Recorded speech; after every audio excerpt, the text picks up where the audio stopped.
김 소장입니다. 크리스마스 연휴는 잘 보내셨습니까? 이제 새로운 한 주가 본격적으로 시작이 됐는데 이 한 주도 지나면 또 새해가 다가옵니다.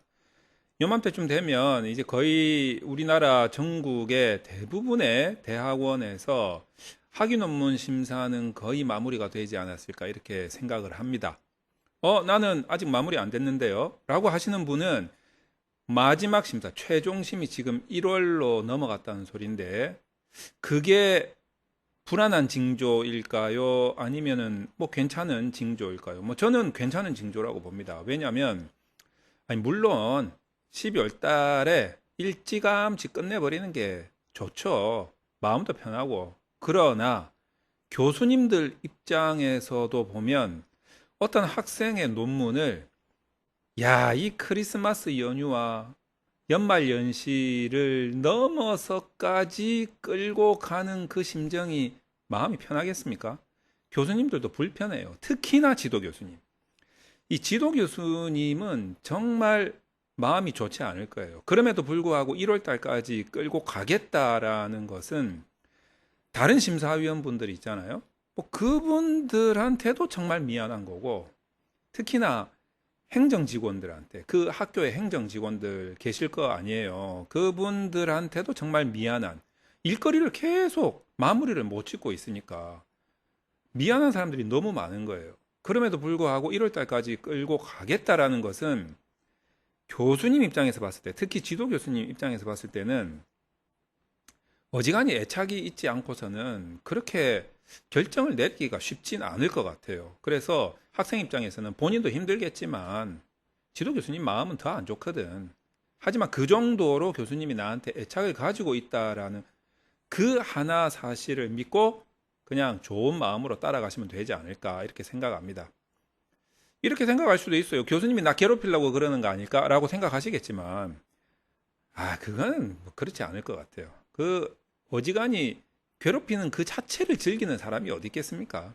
그러니까 그런 사람은 없을 것 같고 너무 심려스럽게 생각하실 일은 아니다 이렇게 생각합니다. 그리고 또 하나 어떤 게 있냐면 이제 심사가 거의 다 끝나고 나니까 이제 이런 질문들이 가끔 들어옵니다. 어떤 질문이냐면 심사 때 그 지도 교수님이 지적하신 부분이 너무 자신의 논문의 취지를 모르고 하신 것 같다.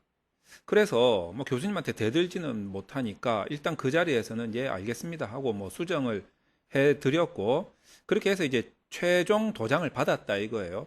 근데 연구자인 본인이 너무 마음에 안 드는 거지. 그 마음에 들지 않는 지적에 의해서 수정한 그 논문이 싫은 거예요. 그래서 자기가 원했던 자기 원래 취지에 맞는 그 방식으로 고쳐가지고 논문을 제출하고 제본을 하면 안 되겠냐. 그거를 저한테 여쭤보시더라고요. 가끔 그런 사례들이 있긴 있어요. 흔하지는 않은데 학생 입장에서 너무 자신 논문에 대한 자신감이 있었던 거죠. 그리고 나름대로 취지가 본인 입장에서는 완벽했다라고 생각을 하고 있는데 물론 그 전체적인 맥락이 뭐 바뀌거나 이건 아니지만 그래도 굳이 불필요한 지적을 많이 받았던 거예요. 근데 그 과정을 제가 옆에서 가만히 지켜보면 일종의 기싸움이다 이렇게 생각이 듭니다. 여기 한번 적어볼게요. 기싸움. 네, 오랜만에 또 한번 적어보겠습니다. 기싸움. 누구와 누구의 기싸움?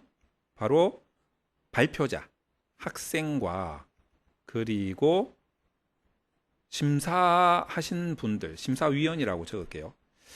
요 두 분 또는 뭐 한 세 분 간에 기싸움이 있었던 거예요. 이런 기싸움은 언제 생기냐면 학생이 어느 정도 논문에 대한 능력이 있을 때, 자신의 역량이 있을 때, 심사위원 입장에서는 학생한테 지고 싶지는 않거든. 물론 이제 학생이 주장하는 바가 100%다 맞지는 않다 하더라도 심사위원이 지적하는 바가 일부 맞다 하더라도 심사위원 입장에서는 나는 교수고 너는 학생이잖아 이런 느낌이에요. 그래서 학생이 어딜 감히 이제 요런 기싸움이 어디서 주로 일어나냐면 정말 죄송한데 저기 이제 지방에서 많이 들리는 것 같다 이런 느낌이 좀 듭니다. 확률적으로 그렇다는 거예요. 제가 뭐 지방대 무시하고 이런 게 아니라 그냥 제가 듣기로 이런 일이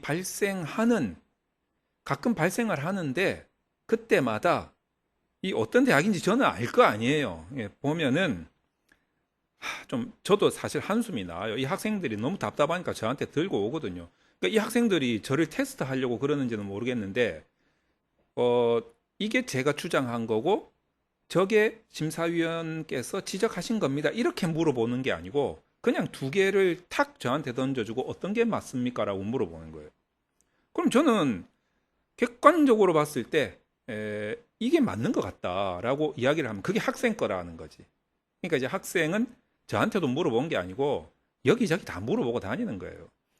왜냐하면 자기 논문을 지키고 싶은 역량이 충분히 있는 사람도 있거든요. 학생 중에서는. 그러니까 이제 그런 분들은 이게 교차로 막 확인을 한다고 저한테만 와가지고 막 확인하고 이런 게 아니라 다른 분한테도 확인하고 한다고. 그렇게 했을 때 다른 소위 전문가라는 또는 잘 하시는 교수님들이 자기 말이 다 맞다라고 이야기를 하지만 이 학교로 돌아가서 자기 심사위원한테만 가면 심사위원들이 아니라는 거지. 그럼 이 학생은 열 받겠어요? 안 받겠어요? 저는 이 한마디는 꼭 해줍니다. 그렇다고 심사위원 멱살 잡고 막 싸가지 없게 하고 이렇게 하지 마세요. 무조건 일단 알겠습니다라고 하고 정말 낮은 목소리로 부드럽게 겸손하게 말씀을 드리세요라고 이야기는 합니다. 그럼에도 불구하고 학생들은 열 받죠. 제가 봐도 열 받는 것 같아. 하지만 이제 제가 계속 다독여요. 그러면 안 됩니다. 그렇게 막 교수님한테 대들고 이러면 진짜 결국 손해는 본인이 봅니다. 라고 이제 제가 다독거려서 일단 심사위원을 설득하기는 좀 힘들더라고요. 이런 경우 기싸움이 한번 일어나면 설득이 쉽지가 않아요. 그래서 일단 이제 심사위원이 이제 고치라는 대로 고쳐서 가요. 그냥 져주는 거지. 그런 케이스가 가끔 있다니까.